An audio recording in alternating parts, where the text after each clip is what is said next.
안녕하세요.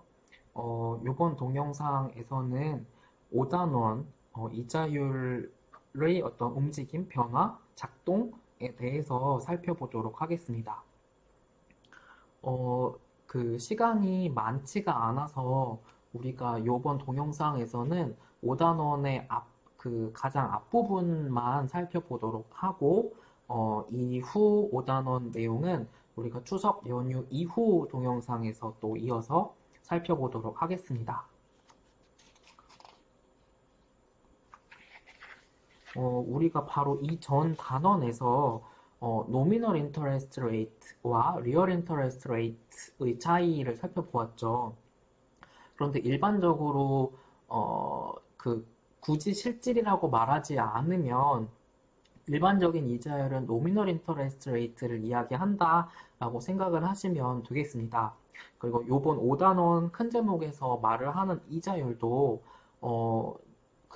리얼이라고 따로 언급을 하지 않으면 웬만하면 노미널이다라고 생각을 하시면 되겠습니다. 어, 우리가 요번 5.1 부분에서 살펴볼 내용은 자산, 어떤 금융 상품에 대한 수요가 어떤 것들에 의해서 변하는가입니다. 이 에셋, 자산이라는 것은 가치를 저장하는 수단이죠. 그래서 뭐 당연히 화폐, 돈을 포함해서 우리가 돈이 있으면 주식에 투자를 하기도 하고 채권에 투자를 하기도 하고 어떤 분들은 예술품을, 미술품을 사기도 하고 땅이나 집을 투자를 하기도 합니다. 요렇게 다양한 어떤 자산들이 있을 수 있겠습니다. 그리고 이와 같은 자산들을 내가 얼마만큼 갖고 싶은지, 얼마만큼 사고 싶은지에 영향을 미치는 요인으로 우리가 5.1 부분에서는 이렇게 크게 네 가지를 이야기를 하고 있습니다. 그래서 wealth, expected return, risk, liquidity라는 요 네 가지 요인이 변하면 내가 에셋을 가지려는 어떤 디맨드, 수요에 변화를 준다라는 것입니다.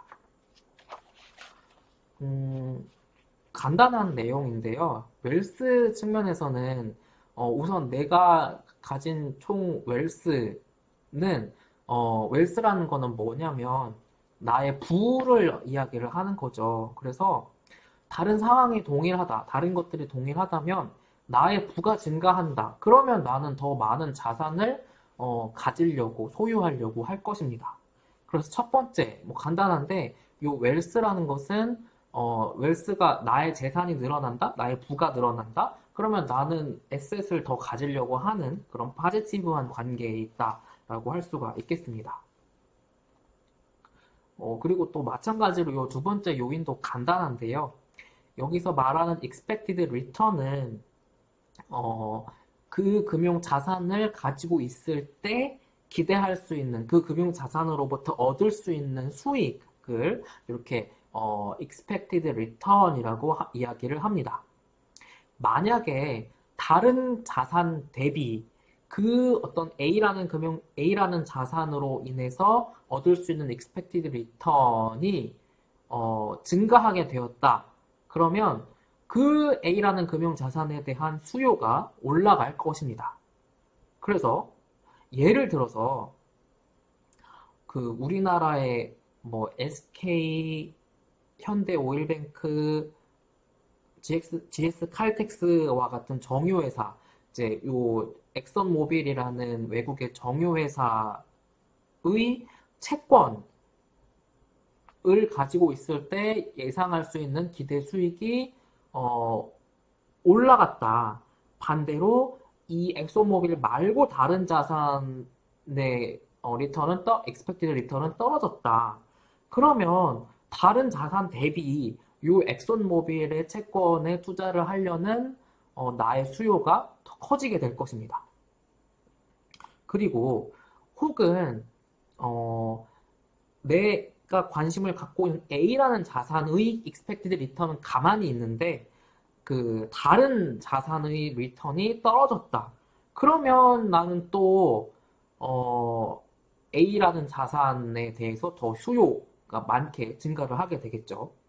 그래서 그렇게 내가 A라는 자산 대비 다른 자산의 expected return 그 두 개를 비교해서 expected return이 높을수록 나는 그 자산을 더 수요를 더 가지려고 더 소유하려고 투자하려고 하게 될 것입니다.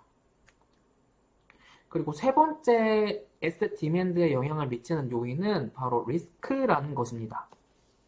이 리스크라는 요인은 일상에서도 많이 언급이 되고 우리가 이전 단원들에서도 몇 번 언급이 됐었는데 리스크에 대해서 요번에 조금 정의 데피니션을 말씀을 드리면 얼마나 불안정한가의 정도를 리스크라고 합니다. 그래서 리스크가 크면 그 자산 아니면 그 금융 자산의 가격 변화가 심하다던가 아니면 그 금융 자산으로 얻을 수 있는 미래 예상되는 수익이 불확실하다던가 하는 것을 말을 합니다.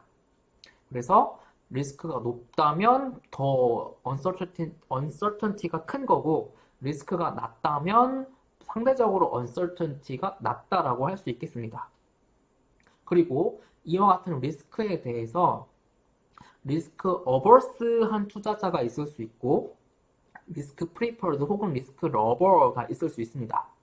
이 말 뜻에서 나와 있는 것처럼 이 리스크 프리퍼러나 리스크 러버는 리스크를 오히려 더 지는 것을 좋아하는 하이 리스크를 굉장히 좋아하는 투자자를 말을 하는 것이고 리스크 어버스한 투자자는 리스크를 회피하려는 그러니까 좀 더 안정적인 투자 상품을 좋아하는 투자자를 리스크 어버스한 투자자라고 이야기를 합니다.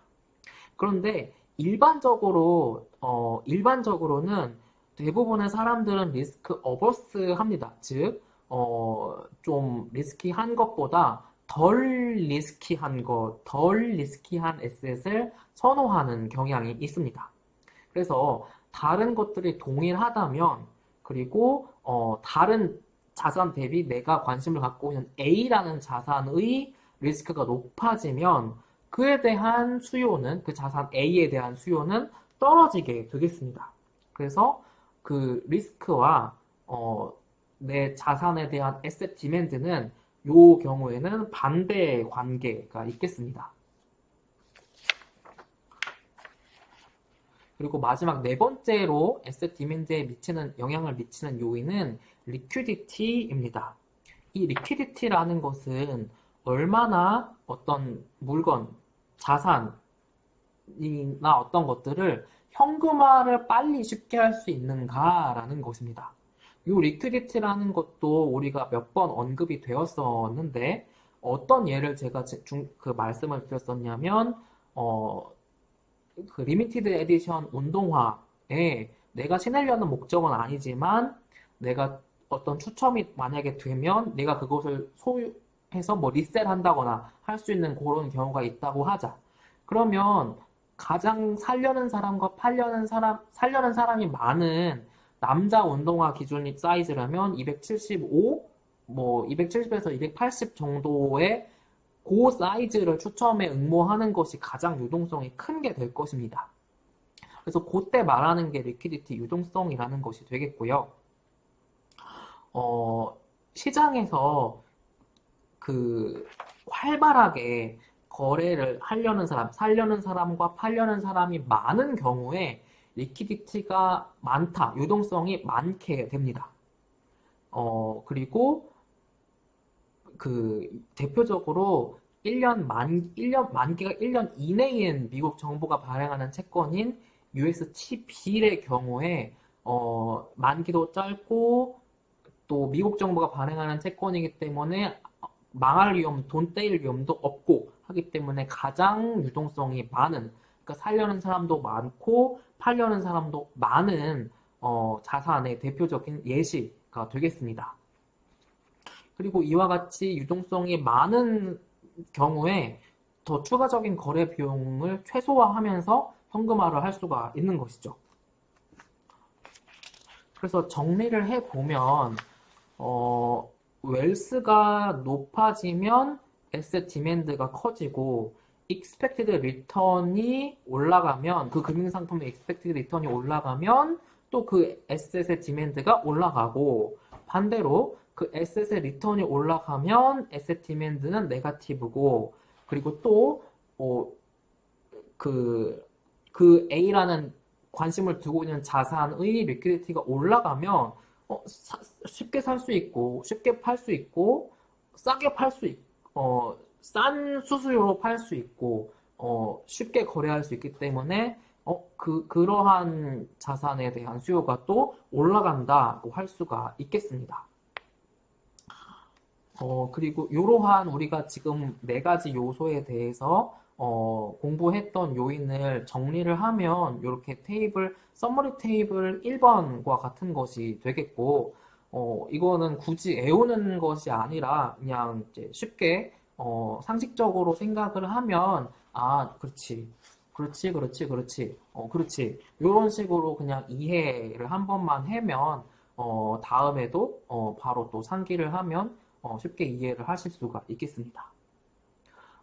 네, 그러면 이번 동영상에서는 이번 5.1까지 우리가 공부를 하고 이어서는 추석 연휴 이후 동영상에서 또 살펴보도록 하겠습니다.